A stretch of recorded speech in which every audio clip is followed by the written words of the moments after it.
The Tale of Despereaux, Book the First, A Mouse is Born, Chapter 10, Good Reasons. The entire mouse community, as instructed by the most very honored head mouse, had gathered behind the wall of the castle ballroom. The members of the Mouse Council sat atop 3 bricks piled high, and spread out before them was every mouse, old and young, foolish and wise, who lived in the castle. They were all waiting for Despereaux. "Make way," said Furlough. "Here he is. I've got him. Make way." Furlough pushed through the crowd of mice. Despereaux clung to his brother's tail. "There he is," the mice whispered. "There he is. He's so small. They say he was born with his eyes open." Some of the mice pulled away from Despereaux in disgust, and others, thrill-seekers, reached out to touch him with a whisker or a paw. The princess put a finger on him.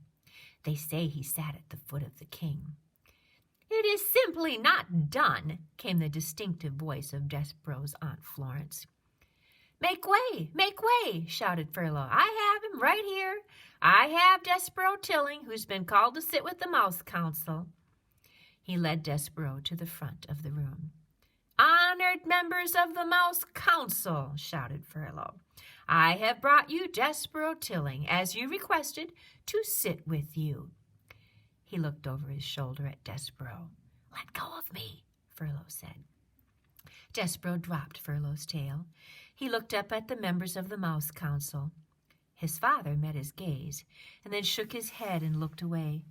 Despereaux turned and faced the sea of mice. "To the dungeon!" a voice cried out. "Straight to the dungeon with him!" Despereaux's head, which had been full of such delightful phrases as "happily ever after" and "lovely ears" and "I honor you," suddenly cleared. "Straight to the dungeon!" another voice shouted. "Enough," said the most very honored head mouse. "This trial will be conducted in an orderly fashion. We will act civilized." He cleared his throat. "Ahem," he said to Despereaux. "Son, turn and look at me." Despereaux turned. He looked up and into the head mouse's eyes. They were dark eyes, deep and sad and frightened. And looking into them, Despereaux's heart thudded once, twice.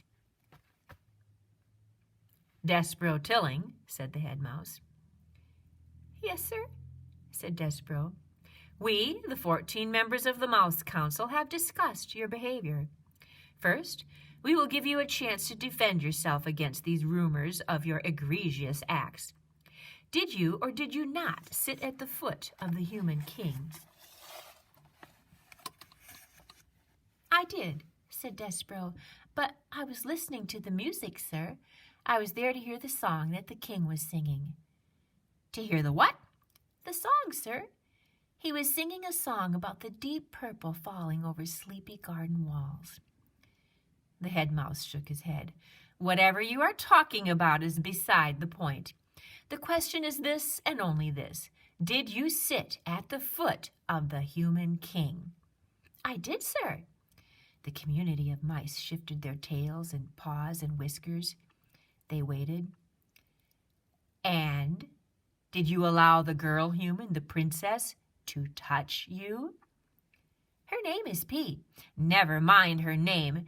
Did you allow her to touch you?" "Yes, sir," said Despereaux. "I let her touch me. It felt good." A gasp arose from the assembled mice. Despereaux heard his mother's voice. "Mon Dieu, it is not the end of the world. It was a touch. What of it?" "It is simply not done," came Aunt Florence's voice from the crowd. "To the dungeon," said a mouse in the front row. "Silence!" roared the most very honored head mouse. "Silence!" He looked down at Despereaux. "Do you, Despereaux Tilling, understand the sacred, never-to-be-broken rules of conduct for being a mouse?" "Yes, sir," said Despereaux. "I guess so, but—" "Did you break them?" "Yes, sir," said Despereaux.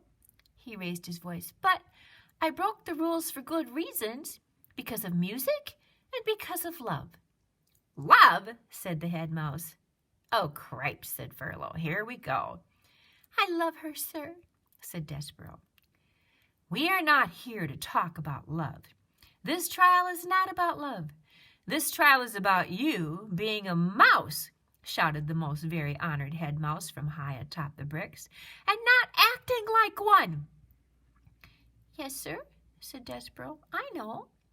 No, I don't think that you do know. And because you do not deny the charges, you must be punished. You are to be sent, as ancient castle mouse law decrees, to the dungeon. You are being sent to the rats. That's right, shouted a mouse in the crowd. That's the ticket. The dungeon? The rats? Despereaux's small heart sank all the way to the tip of his tail. There would be no light in the dungeon, no stained glass windows, no library and no books. There would be no Princess P. But first, said the most very honored head mouse, we will give you the chance to renounce your actions. We will allow you to go to the dungeon with a pure heart. Renounce? Repent. Say that you are sorry you sat at the foot of the human king. Say that you are sorry you allowed the human princess to touch you. Say that you regret these actions. Despereaux felt hot, and then cold, and then hot again. Renounce her? Renounce the princess? Mon Dieu, shouted his mother. Son, do not act the fool. Renounce, repent. What say you, Despereaux Tilling? I say,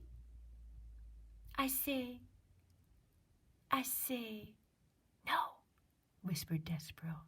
What? Said the head mouse. No, said Despereaux, and this time he did not whisper the word. I am not sorry. I will not renounce my actions. I love her. I love the princess. There was a bellow of collective outrage. The whole of the mouse community surged toward Despereaux. The mice seemed to become one angry body with hundreds of tails and thousands of whiskers and one huge hungry mouth, opening and closing and opening and closing, saying over and over and over again, "To the dungeon! To the dungeon! To the dungeon!" The words pounded through Despereaux's body with each beat of his heart. Very well, said the most very honored head mouse. You will die, then, with a black heart. Threadmaster, he called, bring out the thread. Despereaux marveled at his own bravery. He admired his own defiance. And then, reader, he fainted